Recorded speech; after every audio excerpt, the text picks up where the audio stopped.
right, ladies and gentlemen, welcome to the Real Riff podcast. My name is Bill Markey. My name's Tommy Angelo. And if this sounds different at all to you, that's because it is. So Tommy just helped me moments before this get my mic set up and got this Zoom pod tracker here. So on my end going forward, this is going to be a lot cleaner and sound a lot better. You were like grandpa maxing trying to set that up. Do you know about this like Gen Z term maxing? Isn't that where I just describe it? Like if you go to the movies, you're movie maxing. If you're at the gym, you're gym maxing. If you're eating maxing. You know what I mean? But like people make funny like versions of it. But I don't know. That's some Gen Z slang. Is it doing it something to the fullest extent? Yeah. When you're maxing? Yeah, I suppose. Yeah, but I think it's used as like a joke now. I just like saying it. All right, so you're mustache maxing. Yes, I am. I have been mustache maxing. Pedro Pascal mustache. All right. Also, I just want to comment on like it's so funny you try and do the menu like chef like clap every time you start and the audio never picks it up. You just go like, oh really? I never hear I never hear it. Even in the editing, sometimes it just looks like you're like. I do it on my reviews too. For TikTok. I know it's like your little gimmick now. I just love it. I love the I know, but see that just didn't get picked up. Come on. Well, it's a copyright hand clap. Hey, it is. Before we get started, that's actually a perfect segue. Ooh. You recently, I haven't seen all of them, but I think it's good here and there on the podcast, whether we do full episodes about some throwback movies or we just throw in little sequences like I'm about to. You just posted, I believe, that you just watched for the first time ever the entire, speaking of Ray Fiennes, Harry Potter. So yes, low key, I would just love to do a solo episode on the Harry Potter movies because, okay, for context, I watched all of them like high as balls. Like I was so high watching them all, which is the best way to watch them because the movies increasingly get batshit fucking insane. Like, and not even from a like story level, but from a filmmaking level. They just start to do some really crazy angles, really crazy shots, transitions. The color palette like changes like crazy. Who's the director who directed Prisoner of Azkaban? There's like a famous director who directed the Prisoner of Azkaban, and I'm forgetting who it was. Looking it up. But that was like an actual auteur director who directed that. But honestly, which is funny, Prisoner of Azkaban, hot take, is not one of my favorites. Didn't Christopher Columbus do most of them? No, he only did 1 and 2. David Yates did most of them. David Yates did 5 through 8. And you can tell. Like the 5 and 8 definitely have the same directorial vision. Is it Mike Newell? No, hold on. No. He was a Goblet of Fire. It's like an auteur director. Who directed Prisoner of Azkaban? Have you watched the movies, Bill? I've only seen the first Alfonso 3. Cuarón. Oh, okay. Yeah. Oh, just found it. So just the first 3, and I've always wanted to go back and do. Okay, yeah. The third one is Prisoner of Azkaban. There's the Sorcerer's Stone, Chamber of Secrets, Prisoner of Azkaban, Goblet of Fire, Order of the Phoenix, The Half-Blood Prince, and then Deathly Hallows Part 1 and 2. Bro, when I was 12, and that Chamber of Secrets, like.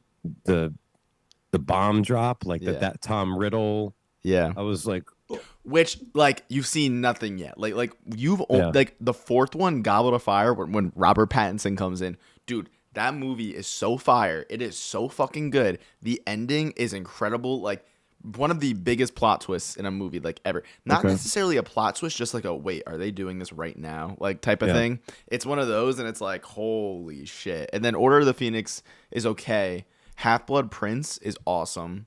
And my personal favorite, and this is like a huge hot take, like if you look up the rankings, this is in the bottom 3. My favorite of the Harry Potter movies is Deathly Hallows Part 1. And my 2 least favorite are Chamber of Secrets and the Deathly Hallows Part 2. So the actual finale of the series, I don't like that much. Interesting. And that's a really hot take. And I like the Part 1. And like typically when it comes to like Part 1, Part 2 movies, I always hate Part 1 and I typically tend to like Part 2, because Part 2 is usually the meat and potatoes of what you want. Right. Part All one's of like a setup. all of like, and part one of Deathly Hallows is 100% setup, but all the character shit, and it ends on such a huge tragic note. Like I was like in tears about a character I never thought I'd be in tears about, but like just what a wild ride. And I actually watched it with two of my roommates. We watched the entire series, and one of my roommates had seen up until like 3, like you.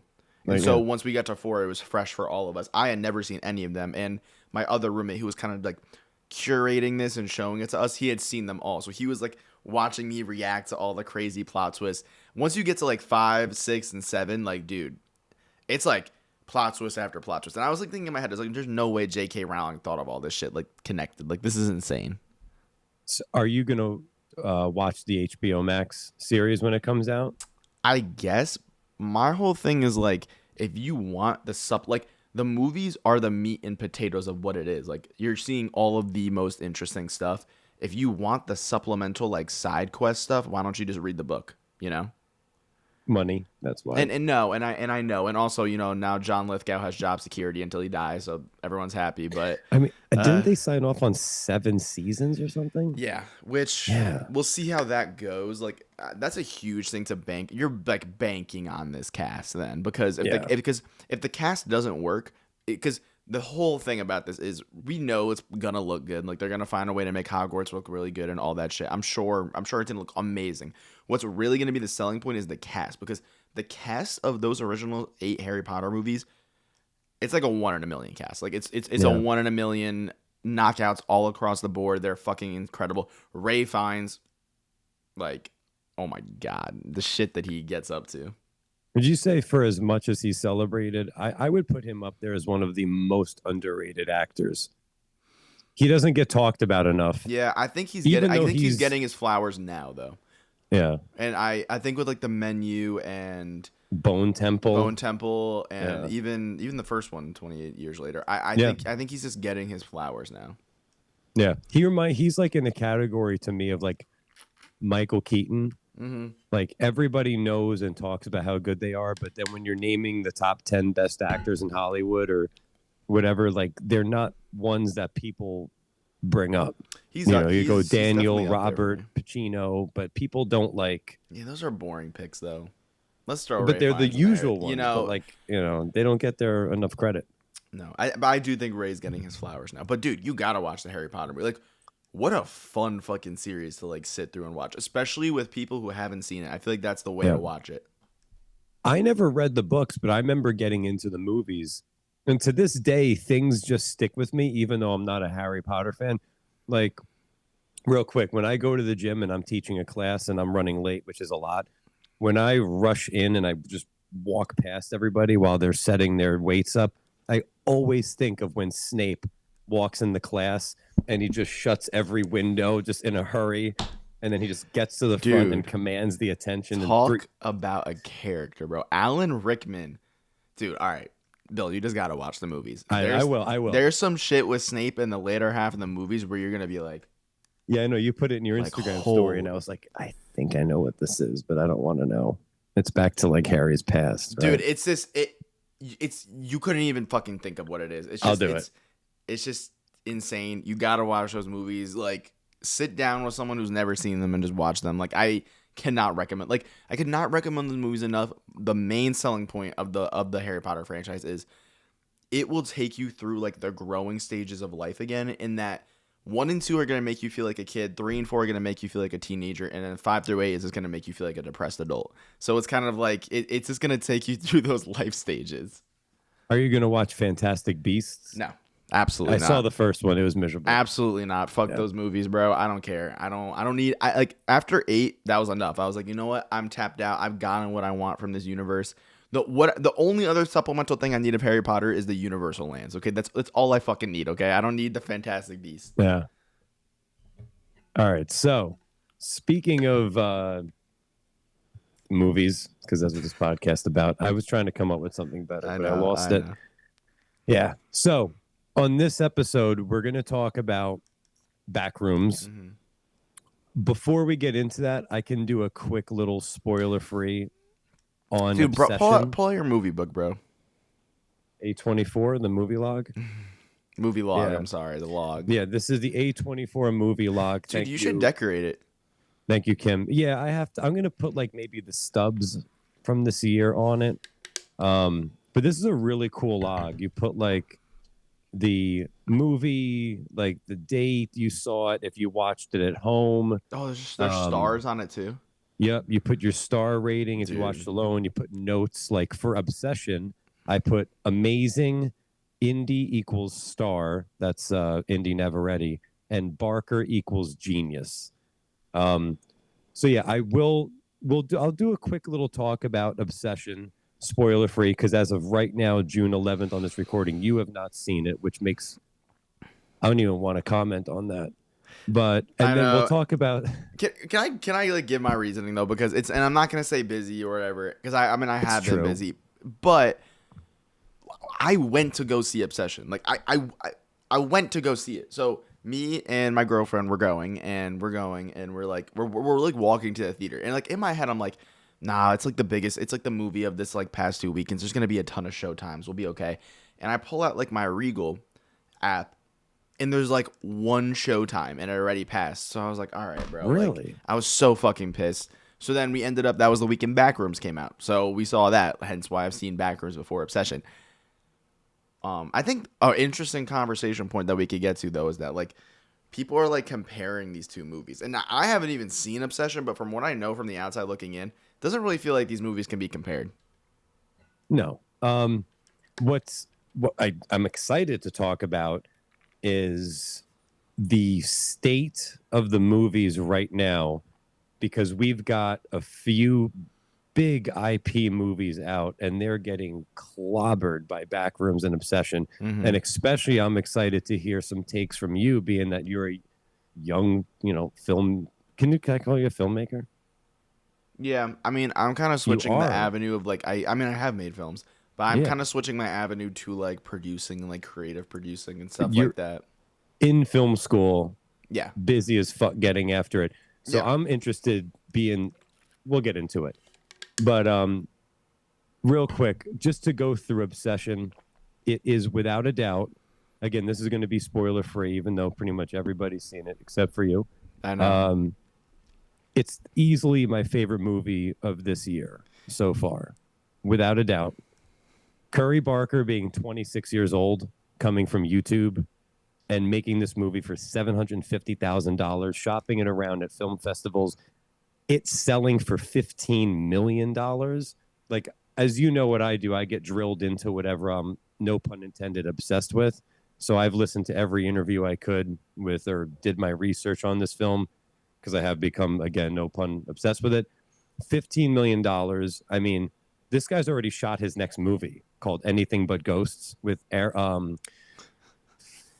Oh, is it like Bryce Dallas? is it like a Ghost Hunters? It's a comedy with Aaron Paul, and I want to say Bryce Dallas. Dude, what a cast! What a cast! And he came like Zach Kreger from the world of like homemade sketch comedy, and now this guy, he made Obsession a while ago.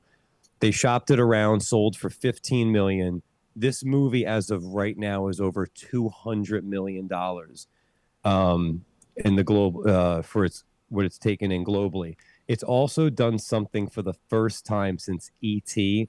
1982, where in its second and third weekend it made more money. It did not have a drop. There was a Wednesday recently where it made $5 million on a fucking Wednesday. And what's crazy is this is all word of mouth marketing, because this All movie word was of mouth. not heavily marketed whatsoever. I Nope. rarely saw trailers for this film. This is like the biggest word of mouth that I've seen, and I think it's kind of like a bigger replication of like what we saw of Weapons. Mm-hmm. And an interesting question I actually have for you is because we talked about how Sean Fennessy said like, oh, he thinks that Backrooms is going to be the Weapons of this year. Would you He say thought that months ago coming into the year? no? Yeah. Hence, I understand that. But now at the point we're at, like, what movie for you this year? You could even like tie it up between Obsession and Backrooms. Like, what is like the Weapons for you this year? Not of how you liked it, but of like the enigma of it and like the event of it. You know what I mean? No, it would be Obsession. Because going into it, I was like, oh, this looks really good. This looks like fun. I couldn't wait to see it. And then leaving the theater, I felt the way that you did when we reviewed Weapons, that I had my dick blown off. Yeah. Like, just with an explosion. Do you know not I the have your sexual way. name? Your name in my phone is Bill BMDO Mark. Is that your last name? Because I have blew my dick off in there. But like this movie, and also too, it's in a similar way. Last year, and then she won the Academy Award. Amy Madigan like stole the attention of that movie, or the attention of like its viewers. Like it wasn't just about Weapons; it was the story of Amy Madigan. Mm-hmm. Now it's the story of Indy Navarrete, who Mm. started as like a Call of Duty live streamer, and everybody's talking about how she earned $20,000 for this movie, and now, like, what's she going to become? So it's a cool like sliding doors. I don't know if that's the right term for this, but Amy Madigan getting all this press and stealing the show at 75 years old or whatever she is. Yeah. And then Indy Navarrete, who's 20 something years old, stealing the show. It's like, it's an interesting scale.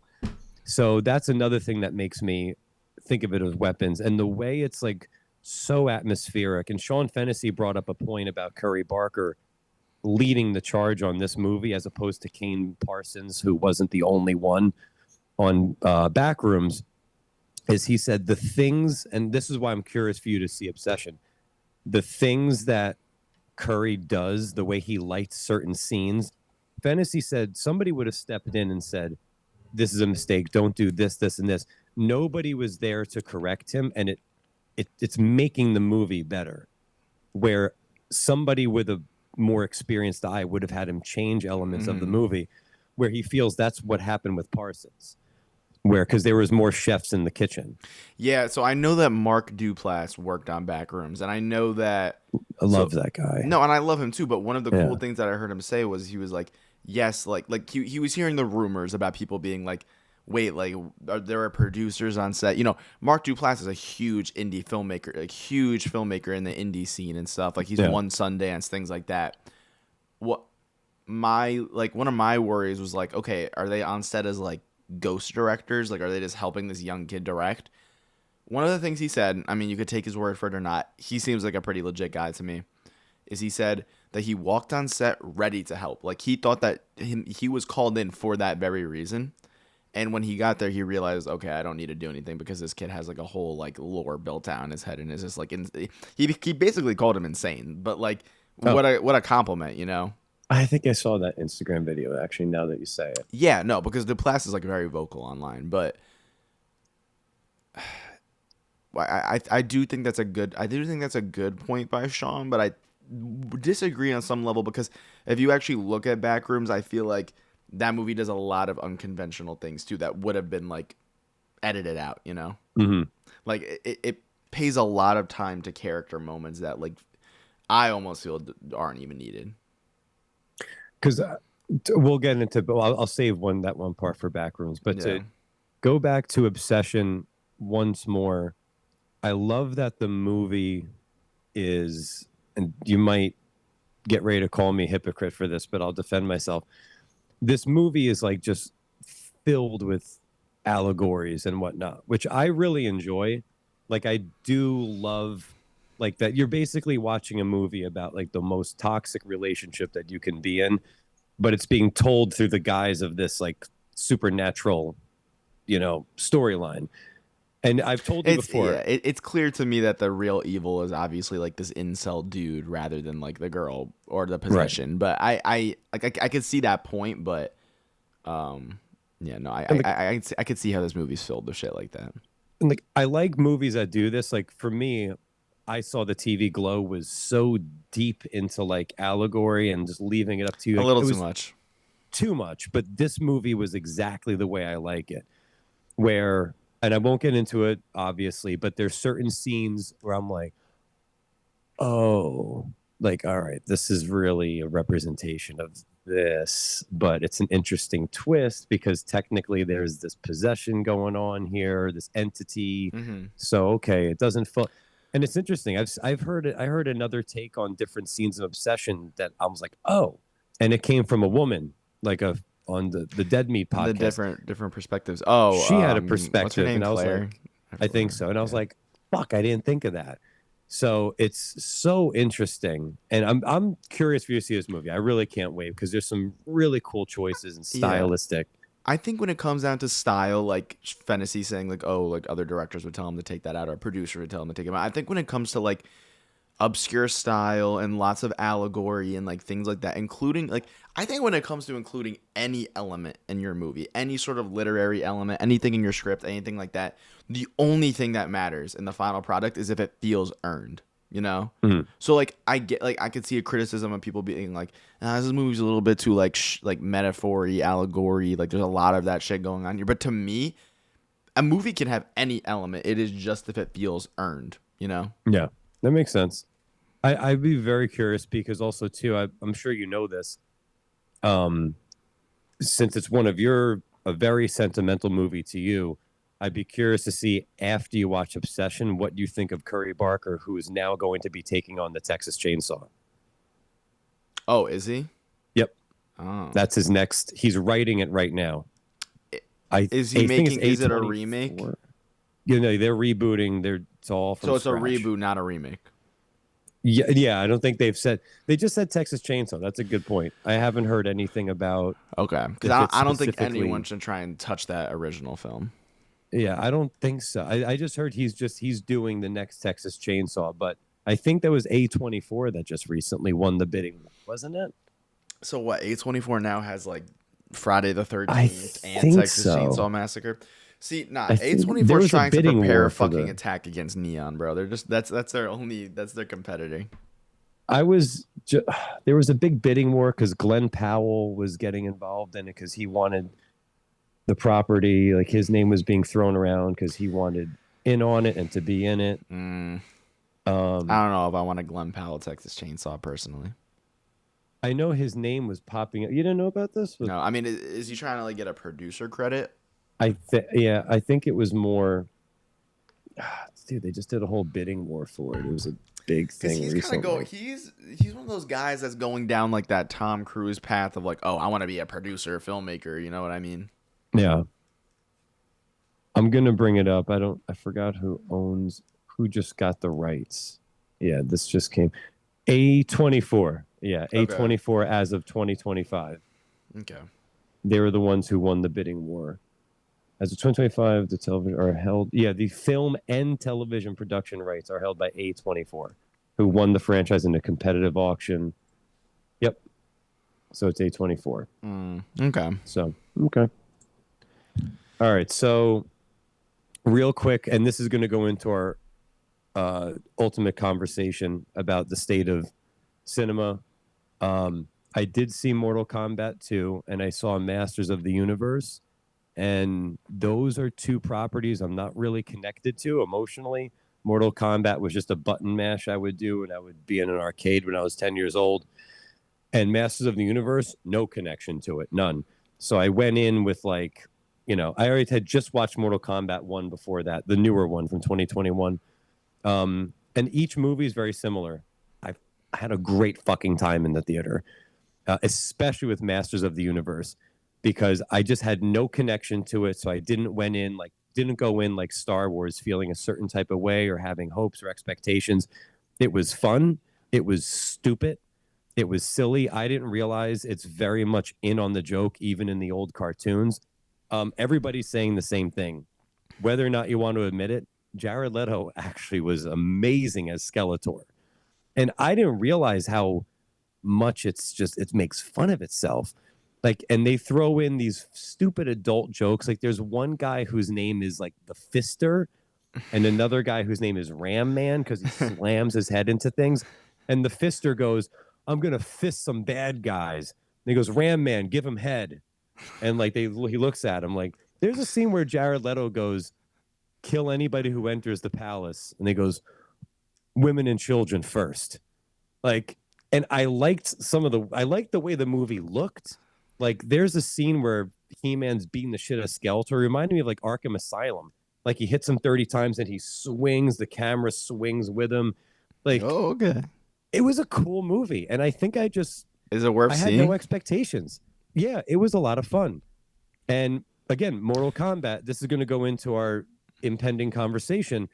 Each of those movies, big properties, both of them set up a future cinematic universe, and neither of them have made the money that I would assume is going to support the franchise. Yet Backrooms and Obsession are rolling in money. Mm-hmm. And like my only hope is that like studios don't immediately think like, oh, Obsession 2, oh, Backrooms 2. I mean, I already know they're probably thinking Backrooms 2, but like Backrooms is official for a sequel. Yeah, whatever. That's already been suck my fucking cock. But whatever. It's like it's this was the same thing. All right, I know this is like a hot topic with you, but like I still don't think, and I know Craigor's involved. I still don't think I have zero, like nil interest in a weapons prequel. I have no interest in the. I don't blame you for that. And like it's because you have an original concept. It's a home run.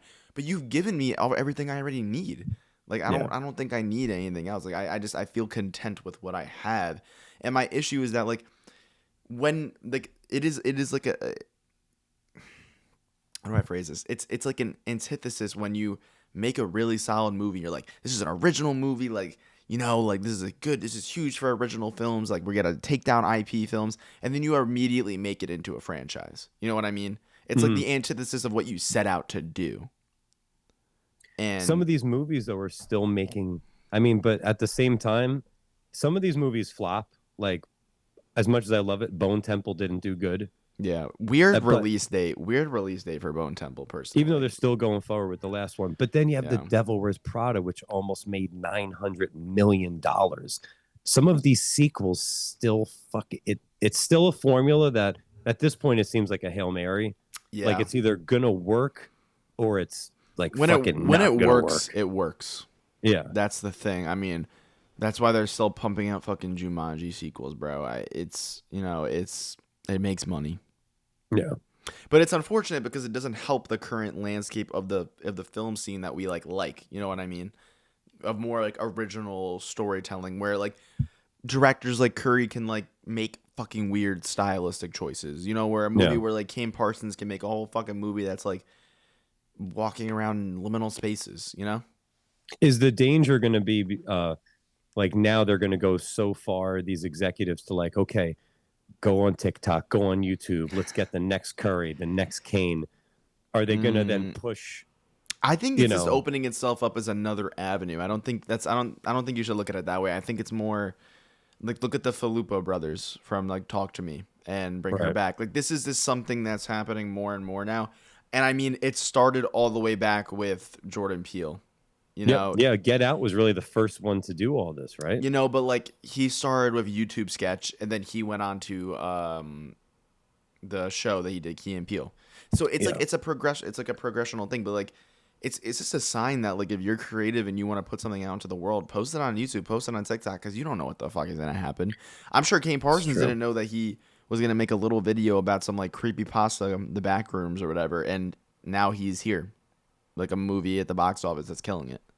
And it's funny, now I'm watching because I want to gain more knowledge of it. I'm watching, there's a 2.5 hour playlist of all the Backrooms things that he made. I'm literally in the middle of, it's very interesting. That made me go, oh yeah, they have to make more of these movies because there's so much more meat on the bone. There is. I know there's like the different levels of it and like the different creatures and stuff, but again, well, a sequel to me is justified because like there's meat on the bone there, I think. No, we'll talk about it. Okay, I'm like 90 minutes into this 2.5 hour playlist. I'm literally just taking all this shit. But honestly, that's what they wanted from this film. You know? Yeah. That's kind of what this was. Well, speaking of Backrooms, let's get into it because I actually have a lot to say. After a therapist patient disappears into a dimension beyond reality, she must venture into the unknown to save him. This film is directed by... First of all, that synopsis is wrong. That's not the plot of the film. Well... It is, but it is not the actual plot of the film. Like, that's a plot point in the film. I'm just reading a quick one off IMDb. No, I know. That's just like... That's strange to me. Because when you go on like Wikipedia, they write out like a 7-page paragraph for the synopsis. No, so that's just an interesting way to keep going. Yeah, it's literally right off IMDb. Director Kane Parsons, writers Will Sudick and Kane Parsons. This stars, here we go, Chiwetel Ejiofor, is I believe how you say his name. Renat Reinsve, Mark Duplass. This movie just came out a few weeks. Yeah, when did this movie come out? 2 weeks ago. Yeah, 2 weeks ago from today. That's not really important anyway. This movie though is A24's most successful movie. Yeah, it came out May 29, 2026. It has a budget of only $10 million. It's A24's biggest ever opening weekend, and it's its highest grossing worldwide release. It's broke opening records in 41 countries. So, Damn. How do you feel about Backrooms? I'm like very conflicted with the movie because there's a lot that I did really like and a lot that I actually like latched onto emotionally, but a lot that I didn't like. And most of my negatives and criticisms about the film really, really lean towards two aspects. One being the therapist character.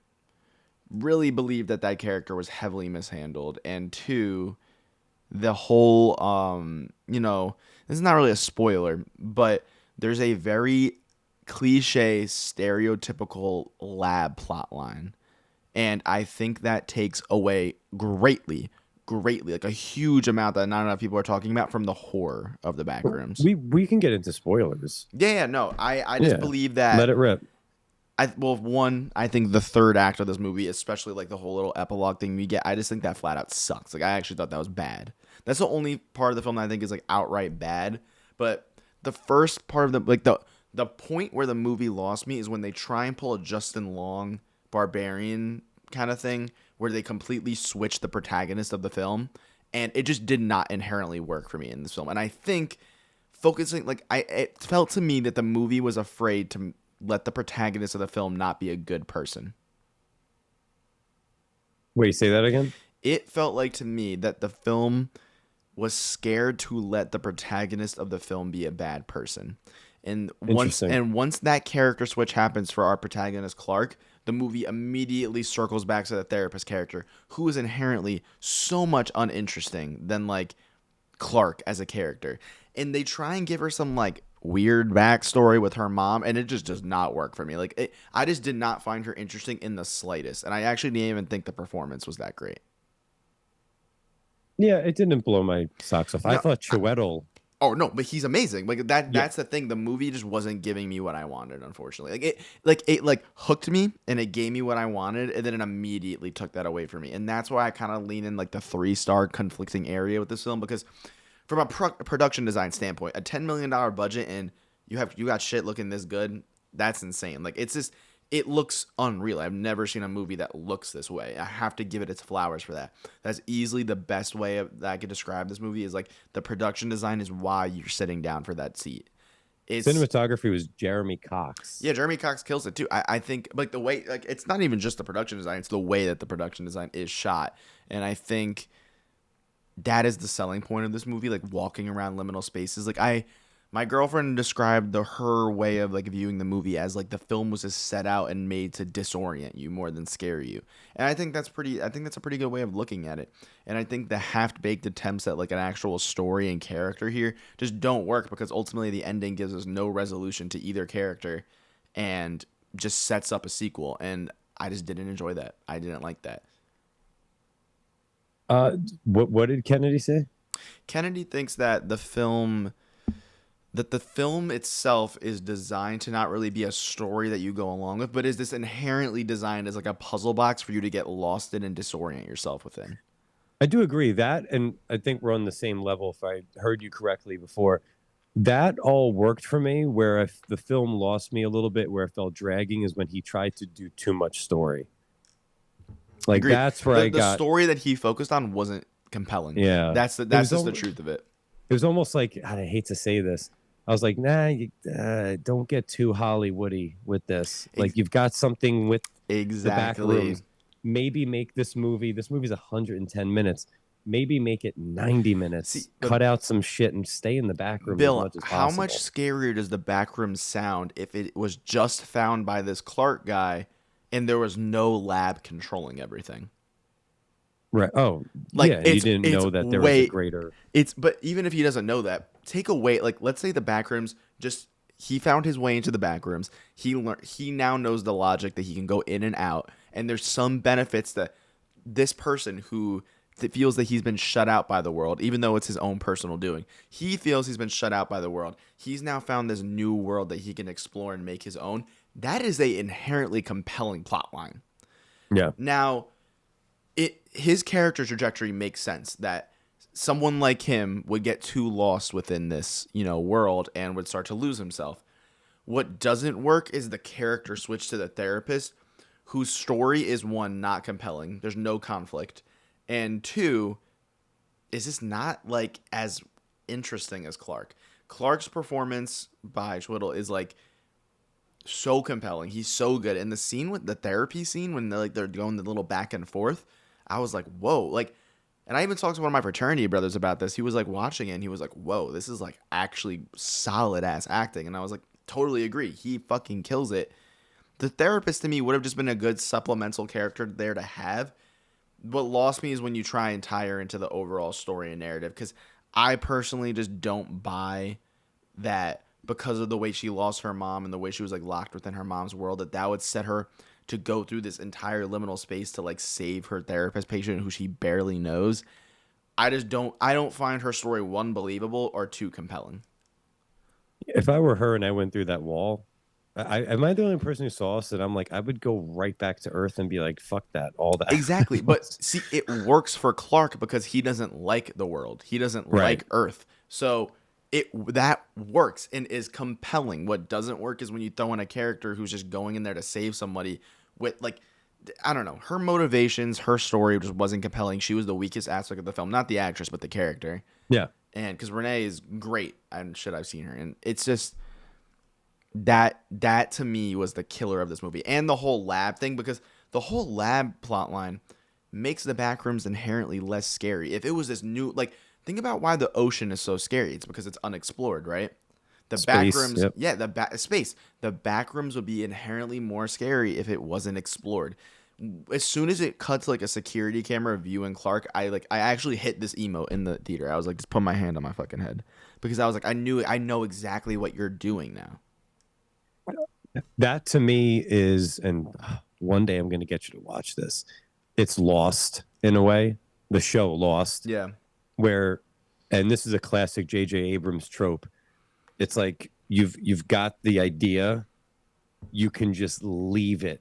You don't need to add more shit to it to justify its existence. Simpler is better. Simpler is always better. It's even, and I love this franchise.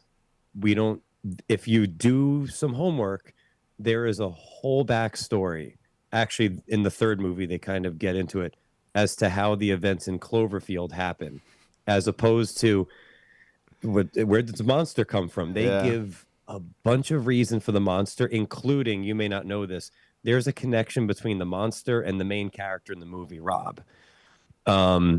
So there's literally a connection between the two. See, that doesn't sound interesting. You're not selling me on this third Cloverfield movie. Fourth, he was part of the company that did the deep sea drilling that supposedly woke up the monster. But these are revealed in Paradox, right? No, that's revealed through like online. Oh, if you do your homework. Got it. Okay. That JJ set up, but Paradox adds more shit to it. But anyway, a few things, like, so something you said is, if they, and then there's a question in here, if they just stuck with Clark discovering the Backrooms and they didn't add context to it, my brain would, like, they limited how far my brain can go because they gave reason. Exactly. If they didn't, my brain literally would have thought, is this hell? Like, is this a representation of going into hell? It makes you think. Yeah, it would have made me think, is this a religious thing? Is this like he's facing his demons and he's settling in hell? Oh, I'm like, is this his punishment for like what he did, you know? It would make my brain think about alternate dimensions, heaven and hell, whatever. One other thing too is, there was more to explore with Clark from a character perspective, in my opinion, where even little things like when he gets the two kids to come with him and he plays dumb, making one of them go down there. Yep. He's like, it's for research. And that's your protagonist. So when, as the audience member, you're immediately like, whoa, I can't trust the person that I Yeah. thought I could trust.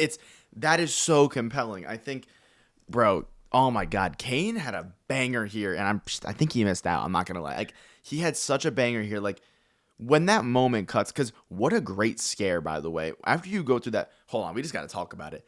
The chase sequence in the middle of this film with Clark is so scary. It is so frightening. And when he goes into that Christmas tree room, that is like the most I've been scared by a movie in a very long time. Is that where you cried? I did. I teared up a little bit. I was so scared.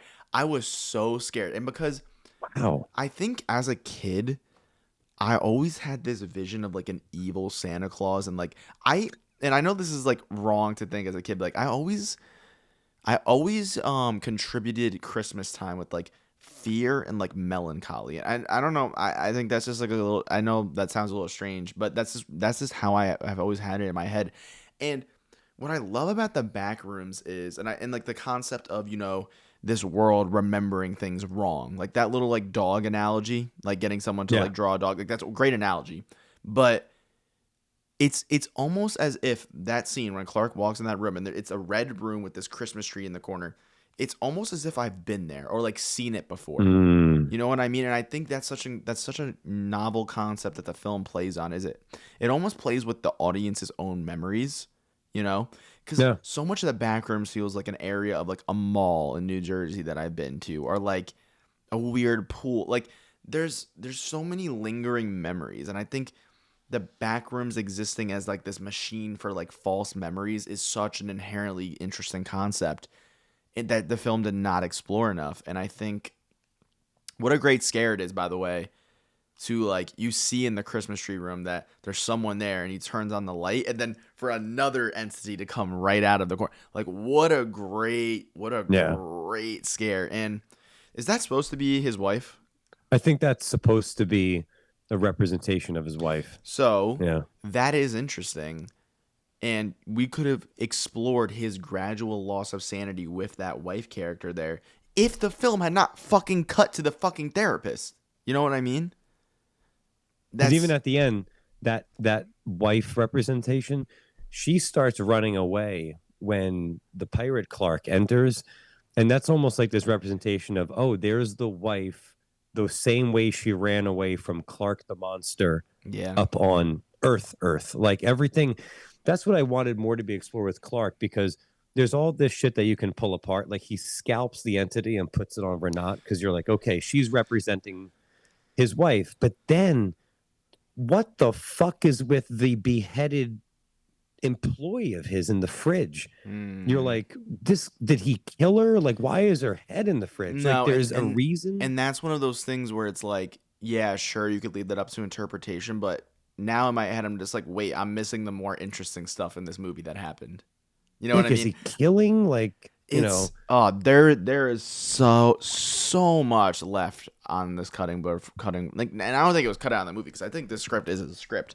Yeah. Where I think it just went wrong is it just played into cliche, and it just focused on the wrong character.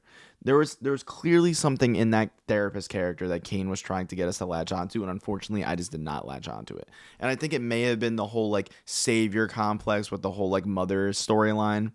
And to me, that is not as interesting as someone like Clark, who has messed up his own life, can't take responsibility, and decides to make his own world. Like that is the actual, like, you could have, like, talk about allegories, living in your own world. This literally could have been that. You know what I mean? There is, to me, so much more of an interesting concept to explore here that Kane just isn't, or clearly just isn't interested in, I love how when he tells the monster version of himself, he's like, we don't have to change, and the thing starts biting him. It's almost like, oh, this is him being legitimately consumed by his own monstrous side. Yes, but like then it's legit actually physically consuming him. It makes you question the relationship between those two, and it's like, I want to see that. I want to see that, because I think it's a great reveal that the villain of the movie is Pirate Clark. I think that's a great reveal, and it looks terrifying. But then you have this whole, like, to me, a lesser chase scene. To me, he kind of used up his insane chase sequence with that middle scene in the film with Clark's like POV on the camcorder. The therapist chasing at the end just did not do it for me. I will commend some of the screenplay writing. Like, at least the characters are like somewhat smart. Like, when she picked up the thing, I was like, go for his pirate leg, and then she immediately went for the pirate leg. So I'm like, okay, they're thinking on some level there. But that chase scene is so boring to me because it's like a 5-minute chase sequence, and then she gets saved by the lab people. Then you get this shitty ass epilogue, in my opinion. I like I love the how some of the shots in that chase scene though, like her going up those stairs that went up into the ceiling. Yeah, and dude, it looks really cool. To me, the tension just wasn't there because I didn't care about the therapist character. Yeah. So I just kind of felt like it was like, yeah, she's gonna get out of this. No, exactly. You know she's not gonna die, and Yeah. they set her up for a sequel, and it's just like boring because I don't like now. I know I'm gonna get a sequel with a character that I don't find interesting. So, going back to the whole thing with you not liking that Async, which is the company that Mark Duplass works for, that's investigating the Backrooms, like the research company, that is part of Kane Parsons' YouTube. I know. You're right. So do you think like it's not like he just added that from his original idea, that like that was already in his lore? Yeah. Do you think he should have then looked at it and been like, this should just go away? Because he is still staying true to his own. He didn't just add that in. Yeah, no, he's staying true Like, to that himself. is part of the Backrooms. I agree. Now, to me, that type of storyline works better for like a YouTube lore series that people will make like reviews about and like theories about, because you always need some sort of explanation for that. To me, though, when you get a movie, you should just swing for the fences and be weird. And Yeah. I don't think he fully did that on a story level. Do you think he just played it safe Yes. a bit? Because he knew he'd get the fans to like stuff like that, and then he'd also get people like you who are gonna invest time in the YouTube series now. This movie, though, despite having a huge opening, I mean, Obsession's not being debated at all, but there's a lot of debate with people liking Backrooms or not. Like, our theater was packed, and when we got up, a couple guys next to me who looked like they'd watched it or they knew about it, they said to their friends, they were like, that sucked. They're like, that wasn't it. Like, I know people that have seen this, like my coworker, she has no connection to it. She goes, that movie sucked. She's like, it wasn't scary. And she has no connection to Backrooms. But I've heard like a lot of Backrooms fans who were not thrilled with this. It's like a very divisive movie. I think it goes back to the things you were talking about too. Whether or not people realize that. I think it does go back to those things. I think that, listen, you can't really make a movie. Like, you can, but okay. Perfect example. I don't even remember the name of it. What was the horror movie that we watched that was like from the POV of the killer? In a Violent Nature. Yeah, that movie fucking sucked. And the reason that it fucking sucked is because, you know, the entire movie's built around a gimmick, and then the actual story of it is boring. You know what I mean? Yeah. And I think that's the thing here. Backrooms is such an interesting concept. I think could be more interesting if tweaked with, you know, obviously.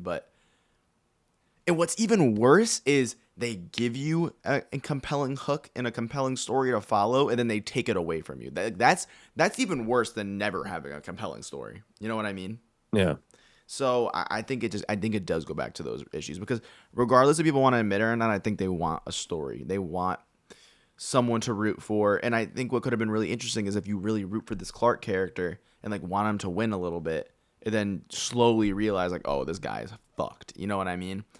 I think that could have made for such an interesting novel concept. And you could even have ended it with him being consumed by the Backrooms, like consumed by himself. Like, I think leaving us on our own with Clark in this world that we don't know would replicate the fear of space, replicate the fear of ocean, and that would have scared people way more.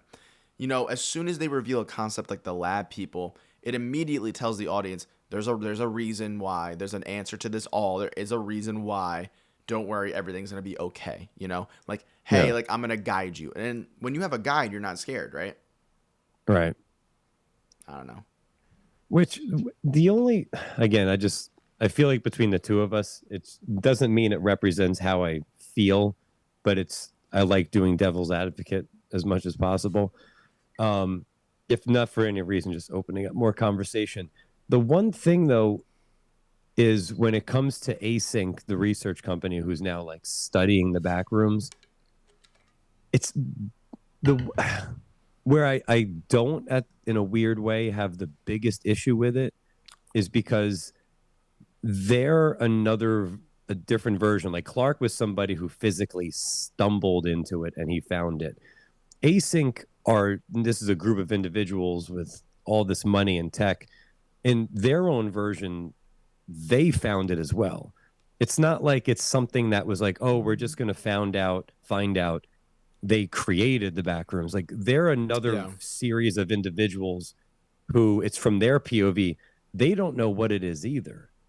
Like I think I'll be more upset if we just found out, oh, you know what the Backrooms really was? It was like a world that they created down underneath the earth and it was all engineered. It's like there's still a different version of people who just found it as well. Yeah, see, but I don't think that works because like my whole point is why. Like if we already have a Clark, if we already have a therapist character, right? Why do we need more people? Why do we need more people? Because more people makes it feel more safe. And the only way to me that the lab plotline would have worked is if there was a reveal at the end that worked. You know what I mean? Right. But ultimately, there's nothing. They have a whole dialogue scene of 10 minutes where the Dark Duplass character's like, yeah, we don't know anything. And we can't tell you anything. All right, sorry. Goodbye. Movie cuts to her in the back rooms. Her like weird copy. Yeah. What a shitty ending, man. And to me, it's like, sure, I understand what you're getting at by saying that, but he did nothing with the lab concept. That's because I think, and again, this is playing it safe. It's gonna be in the sequel. That's not a good answer. That isn't a good answer. No, I don't disagree with you. Again, that was for the sake of bringing it up. And I also think too, I mean, this is obvious, Kane with that ending, and I think with his Backrooms in general, as I'm combing through all his YouTube videos, is he has something to say about consumerism.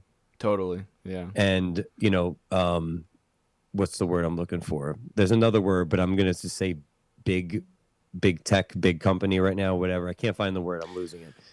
But the way that these people, spoiler alert for those who don't know the YouTube videos, when Async is researching the Backrooms, they decide, and this is very human of them, especially nowadays, is let's not just leave it. Let's not just research it. They want to make a whole other world. I don't know if you know this, but in the Backrooms videos, they lay out this like, kind of like this video that shows this is what we want to do with it. We're going to put houses, apartment buildings. We're going to make town centers and shopping malls. People are going to be able to go in and out of what they call the threshold. So, and that is very real life. Like, I think if we did discover this, they'd be like, figure out how to build a city, we want, businesses down there, get a Target, get a Best Buy. And when they don't know what the fuck that really is, that's an interesting concept to me. But if I had to pick between the two, I would much rather let's just go with one guy discovering this where we don't have answers. I still like that version better. To me, like the way that you just explained it to the YouTube videos, like to me, I can see the audience for that, but ultimately, and it's a personal thing, that's not what I want. So that's not what I'm connecting to. That's why I'm not really interested in a sequel, but I'm absolutely interested in Kane taking on an original concept. And that's because in a vacuum, like his storytelling, like with Clark and his horror elements, and like especially the production design that he shepherded with his brain and everything, it sings, that's why I would still lean towards giving this movie a higher rating, because there's some genuine, like, insane filmmaking and like storytelling feats here for a kid who's like 20 years old. Mind you, there's so much of the film I don't like and don't connect to, and that's why it lowers my score. But that's why when I like start talking about this, I feel so conflicted, Mm-hmm. I don't know. See, this movie still worked for me. I think a big thing for me, and this is, and I try to hold on to it the more I sit with a movie, and then sometimes fall out of love with a movie the more I sit with it, is I do try to remind myself the theater experience as much as possible. And how much, for me personally, Kim and I were really not that scared. She made a funny joke on Instagram calling you a wuss for crying. Yeah, I mean, personally, I think that chase scene in the middle is terrifying. But yeah, I know, I stood especially up for with you. What a great scare. I mean, I saw it coming, but It's Yeah. just a great scare of like the entity picking up the camera when it's Yeah. like on the table. You know what I mean? I saw it coming, but that's still great. And the way it was shot was great. And like there's so many interesting concepts, like the employee being able to see Clark but he can't see her.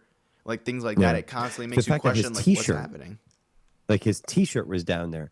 It's like, so what does the mess represent? Is this representing his Ooh, life? yeah, not like Is that it because whole that scene in the den where like you like think it's all just like messy clothes and then there's a slight reveal of a head being in there and it's is his shirt, yeah. the shirt that's there he was wearing. So it's like, ooh, like is that supposed to be his? Is that representation of his life? Yeah, Like no. a messy, Kane killed that entire sequence. Like from the yeah. beginning of the two employees being in the backrooms through that chase scene is like some of the best horror tension I've seen in a while. But and going back to what I was just saying, it ties into that. Then this is why the movie still has a special place for me. The theater experience. I have not, maybe since Weapons, been the whole time as on edge. I was so on edge with that movie. I kept waiting for the jump scare or waiting for, and just because it didn't necessarily come, I wasn't upset. Like the atmosphere, him and Curry Barker, fuck, which was no obsession.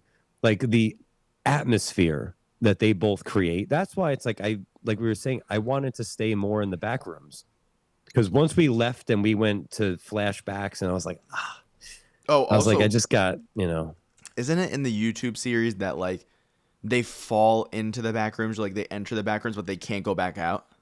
people are starting to legit, like one kid is seeing that he found a part in his garage where he can throw things, and he's like, look at this. It's like, where is this going? Okay, And then he just, because I did see fans being like, I thought the whole horror of the backrooms is like you can't escape, and like once you're in, you can't go out. I disagree. I think I don't know that. yeah, but I disagree with that concept because I think especially for a character like Clark, and that's why that's such a compelling hook for the story was with his character. The fact that you can go in and out makes it more interesting. And especially like for people like Clark who want to escape the world that they're living in. You know what I mean? That makes it so much more compelling because he's making that choice. He's again sabotaging himself. Yeah.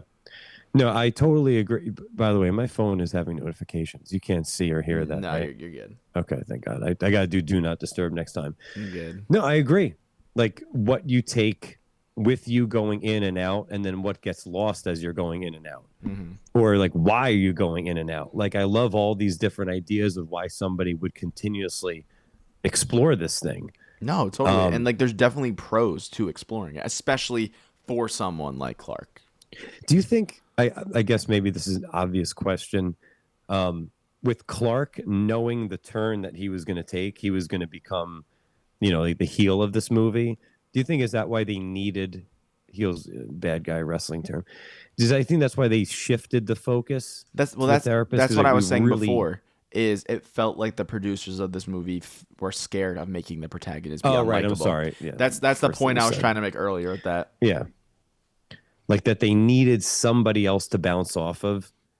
I think they did, and I think they thought wrong.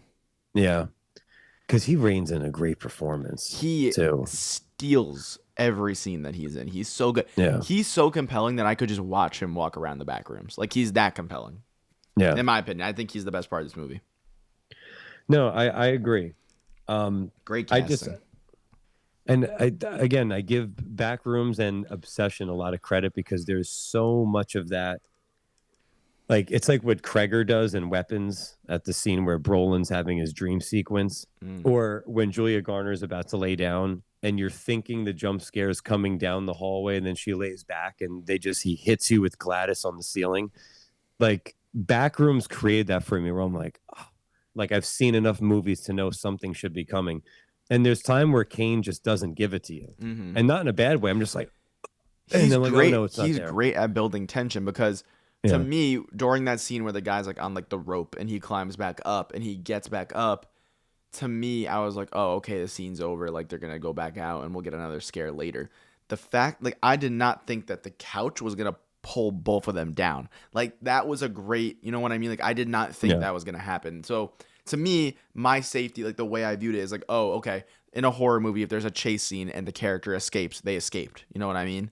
Yeah. And then we'll cut to like another scary scene. to me, it just kept going. And then on top of that, you get that whole camcorder chase scene. It's like, it just kept going. And like, that's when the movie was really singing for me. Credit to him too.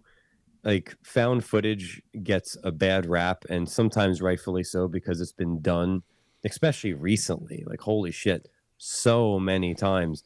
But for Kane to find a way to make found footage work again, like what's old is new again. Yeah. Like, big credit to him, because found footage was getting really beat up for a while. Like, oh, another one. And he fucking nailed it. And I think it's because of the production design. And I think, well, I don't know if this is true, but the way I kind of wrap that in my brain is like, there's a lot of sets in this movie. And, you know, to me, there's more than like 10 mil would actually like make. So in my head, I was like, I felt like every time that we switched to the camcorder, that was CGI. And not that I thought it looked like it, but that I thought like that's how they're getting this budget to work. Yeah, he said he's not against CGI, but Kane took a big stand against AI. Which he was like, I'll never use it. It's so funny because the Backrooms could be an allegory for modern day AI, because AI uses past things to like make new things, and it's usually a worse version of it. And that's what the Backrooms is. I think that's an interesting way to look at it. That's funny. Now, all right, before we move on to one more little thing here, what is your Riff rating for Backrooms? I give it a 7. I want to give it an 8, but again, the more I sit with it, it's like I want to do 7, but I try to remember. Man, I feel like I always get you to lower your score. I think you should. You do. You just give it what you want, man. No, but I the more I've thought about it, I think I just really do go back to how I feel when I was watching it, and the movie did work for me. If it worked for you, it worked for you. It's a personal thing. Fuck it. So interesting time. Who knows if we'll see this again? I don't know when this happened in my life with movies. Again, you've got The Mandalorian and Grogu, Masters of the Universe, which is bombing. Again, Mortal Kombat 2. Bomb. I don't get the point of making a Masters of the Universe movie, but I mean that I don't think there's an audience for He-Man right now. But I mean, that's just me. I don't know. I can't really speak to that, but I think it's an interesting thing where you saw The Mandalorian come out. It inevitably has a big weekend, and then it has an unbelievable drop. Yet Backrooms, biggest A24 opening, and they have Obsession, which is progressively making money. In its fourth weekend, Obsession only went down like 7%. Yeah. 7% is a good drop in your second weekend. That was its fourth. It seems like the pathway to like successful box office results right now is like small budget word of mouth, you know? Yeah. And a simple concept. And I think that is really working right now. I think with Mortal Kombat, the reason why that's bombing is Mortal Kombat 1 either didn't release in theaters or had a very limited run. It was a COVID release. Yeah, no, it was HBO Max. So there was no theatrical audience for that to begin with. You were banking on fans. You were banking on fans. I also think, too, it might be saying something right now about a younger generation, because Masters of the Universe, Mandalorian and Grogu, Mortal Kombat, it's built for sure in nostalgia, but it's also, too, on paper, that's a property when for kids. Yeah. But then this generation, especially because a lot of them are kind of in that world that you'd compare Marvel and DC in. But what the young generation wants right now is, it's like these two movies, horror. I saw in our screening, I don't know about you for Backrooms, there's a bunch of people between our age range, 20s and 30s, but there were kids that were like 10 or 11. Yeah, and I think I know why. Those Backroom videos have like, about like Five Nights at Freddy's and like those franchises and stuff. Those were built upon like lore. Like those were, okay, we have a simple concept or game, but if you really look into it, there's a lot of lore and like theories to make. And those Backroom videos were a fucking well for YouTube horror theorists to be like, oh, this is what that lab and company's doing behind the scenes. Are you paying attention? It's like, oh, that poster on the wall revealed this information. And that created such an audience for like young kids to tap into that. And I think that's why Five Nights at Freddy's did so well and like things like that. A good point. You know Five what I Nights mean? At Freddy's. It's that concept. It's it's like this new wave of like theory crafting and stuff that like a younger audience just really latches onto, at least from what I can see. And even speaking from my own personal like perspective, I was like super tapped into those Five Nights at Freddy's theory videos because they were compelling. But you know, No. But it's an interesting time because that's what the kids. I'm saying old saying that, but that's what they're into. It's like, yeah, don't worry. Toy Story and Avengers Doomsday are still going to make $1 billion. But overall, the traditional things that used to bring a younger generation to the theater is not really working right now. No, it's not. It's not even that it's not working. It's actually just that it's evolving and changing. Or yeah, that's a better way. Just as all things do. And I think we're just gonna keep seeing that. And I think that's why like it's so important that we have like a podcast and stuff like this, because we note these changes and we note what's come before, what's coming in the past, what's to come. You know what I mean? It's that's why I do think it's so important, because actually just tracking the evolution of media and how audiences interact with it and like films itself, it only shows the evolution of like human beings. You know what I mean? And I think that's why this is all so interesting to talk about. Question: why is it in your opinion specifically all of these things that this generation's interested in goes back to horror? I think it's fun to be scared. Yeah. I remember as a kid, it's tapping into real emotion. You don't like horror movies. Exactly. You hit the nail on the head there. It's tapping into a real emotion, and anytime that even a kid feels their emotions spiked, it feels a little infectious. You know what I mean? Yeah.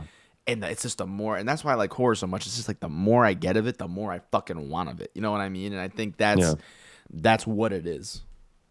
I hope the next trend, if this says anything, I hope the comedy genre goes under the same spike somehow. Yeah, and we thought it would be with certain movies like Naked Gun and stuff, but it just hasn't been. It's just not picking up, and I think it's because you get fucking duds like that Nobody 2 movie, or like, you know what I mean?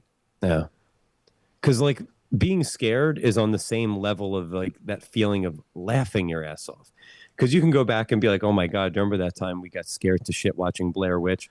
And then you could be like quoting Anchorman because you remember how hard you laughed when you heard Sex Panther. I think I think just again tapping into any real emotion is infectious, and it's just gonna make us want more of it. And I think especially with horror in a younger audience, like kids, as much as they don't like being scared, they have fun being scared. And I think that's infectious, and that just makes them into lifelong fans. And that's why you have me and you here.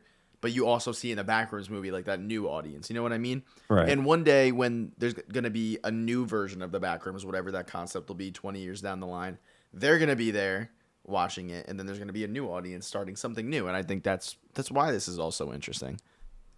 And being that with you're 20, right? I will be in less than a month. Oh, yeah, that's right. Well, I know. I was going to say somebody's got a birthday. Yeah. But for you, is this like when you're hearing Curry Barker 26, Kane Parsons 20, the Philippou brothers? I don't even think they're in their 30s yet. Like, what is this? Does it make you feel a certain type of way? Yeah, with you being in film school right now and this happening? It's inspirational for sure. But what it makes me feel more than anything is that those people, like my dad and stuff like that, who constantly harp on like this isn't an actual career path. It's not possible. It's not anything.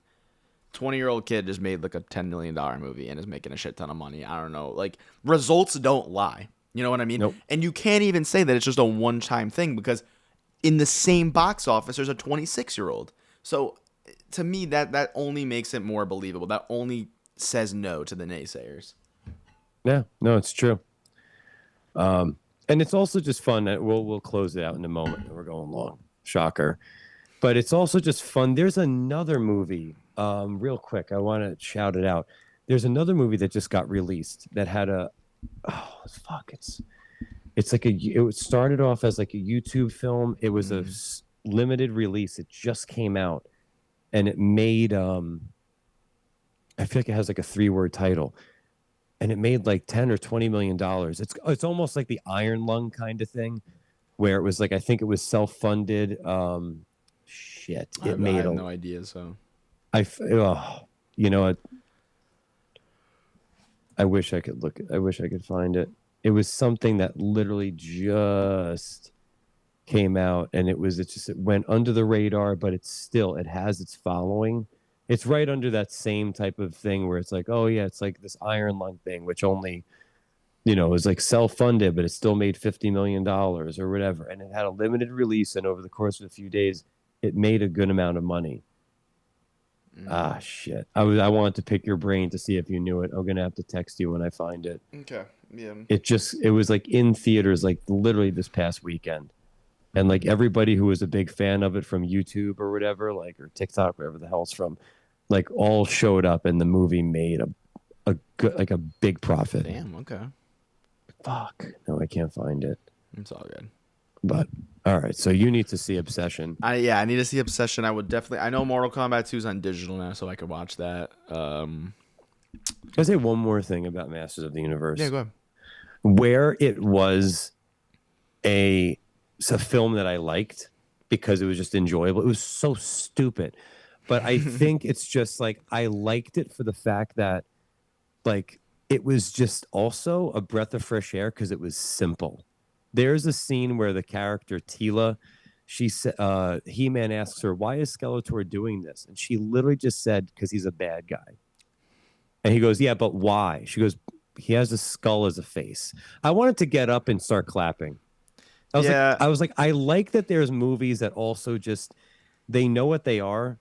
They're not trying to like cut deep, like meaning in this genre. Yeah. Like I like a movie that just kept it simple. There's like one other line too, where at the end, He-Man's trying to talk to Skeletor, and he's like, "Look, man, like what happened to you?" And I went, "Oh fuck, are they doing that thing where they're trying to, make the villain seem not so like, oh look, he's relatable, he's not." And Skeletor goes, "I like being a villain," and he just tries to like behead He-Man after that. And I was like, "This is a breath of fresh air." Can I give you like a quick example? Yeah. So this is really out of left field, but I watched all of Euphoria season 3, and Euphoria season 3 was a completely different show. It turned from this high school drama into, it aged up the characters to like adults, not high schoolers. And it was literally set in like the California desert on the Mexico-American border, and was like a Western. And the main antagonist of the season, Alamo Brown, is this like black cowboy, like runs a strip club, like human traffics, et cetera, et cetera. And he's just a fucking asshole from like beginning to end. And now, mind you, they do give him a backstory at the beginning of one of the episodes. And you do feel for him, but by the end, he's still just so evil that, to me, it was one of those moments where, like, I could give a show like Euphoria, where I think it's pretty terrible, like, it's flowers when it deserves it. To me, and it was something that I never really think about, like, there is a way to make, like, redeemable villains, like, work. And I think, to me, the way that it works, it is not making them redeemable, it's just making you feel for them, like, you know what I mean? Just understanding them. Kylo Ren, for me. To a certain extent, you know what I mean? Like, never making them redeemable, but letting them be human, Dude, I agree with Sean Fennessy. Like, it's right up my alley. He said he thinks like Kylo Ren is like, he talked about that once. He said he's like one of the best examples of it. Like, and they took 3 movies to tell that story. Yeah. But like granted, Rise of Skywalker sucked, but like that character, like from where he started, and you saw the confliction in him, and even though he did awful shit, like you were still able, he killed Harrison Ford, like spoiler alert, like, but you can still, like, as he goes on, like you feel for this person. I had to bring Star Wars to it, sorry. No, I know, but I feel like it just goes, I feel like it goes to show that like there's ways to make things work. If something works, it works. And it brings me back to Backrooms, and I just don't think it worked by the end. Okay. It just didn't work for me personally. But I could still give it a fair 7 because there's still so much to chew on there that I liked. You know what I mean? Yeah. But there's, a lot that I didn't either. I still think I'm actually being generous by giving it a 7, but. Last thing before we get out of here. Yeah.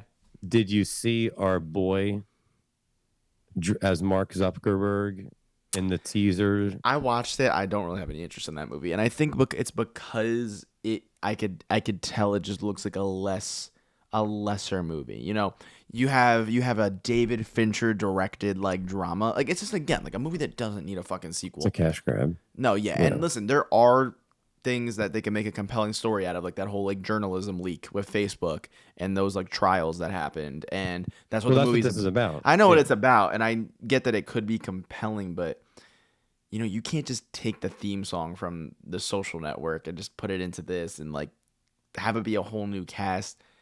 It's again just one of those things where it's like it's a fucking cash grab.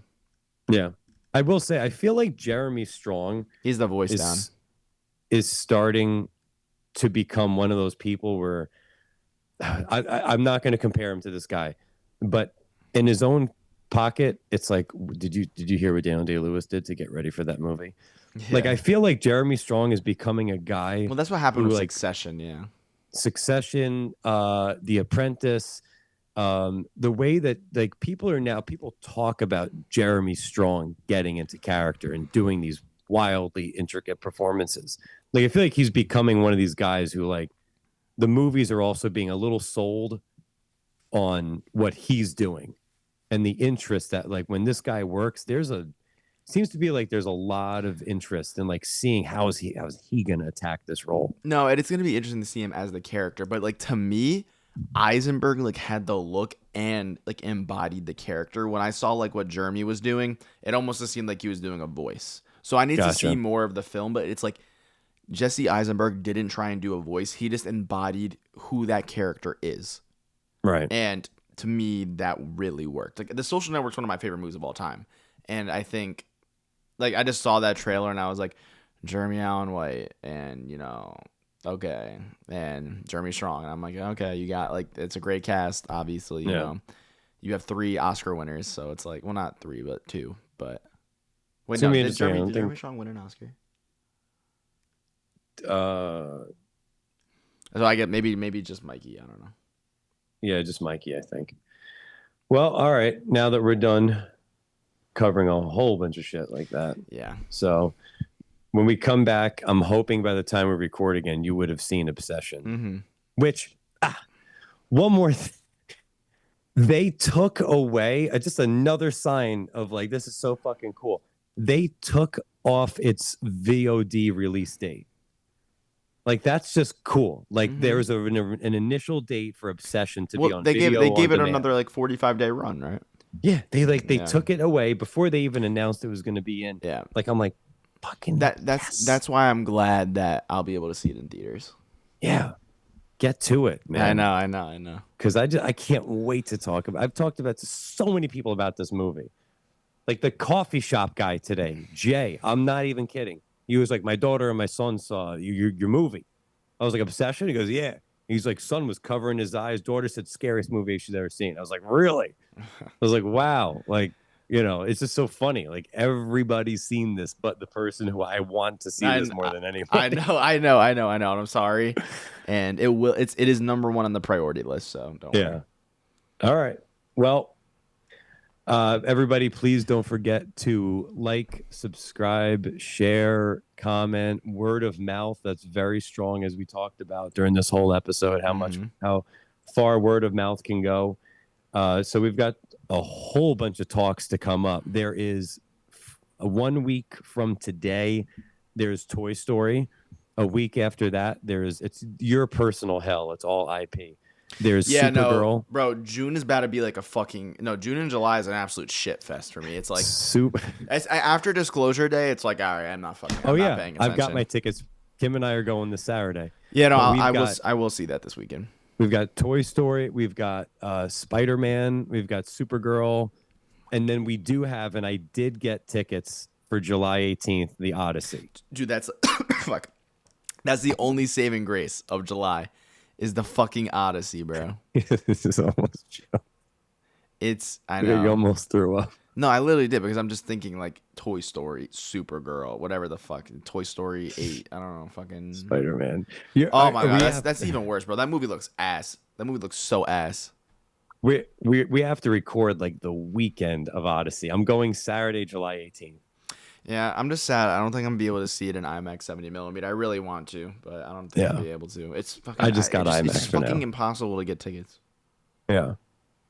I know we did get 2 for IMAX, and if I can catch a 70 millimeter somewhere, I will. For you, it'd be New York City. Yeah. Or yeah, King of Prussia has one. Okay, good to know. I may have to do that. That's a once in a lifetime thing. Yeah. So, whatever. For now, it's once in a lifetime. But all right. So thanks for listening, everybody. Don't forget all the shit I just mentioned. I'm not going to say it again. So we'll be back with some fresh episodes coming up of some IP hell, as well as the event movie of the year, The Odyssey. Yep. As for now, I am Bill Markey. I'm Tommy Angelo. Thank you guys for watching. Bye, everybody.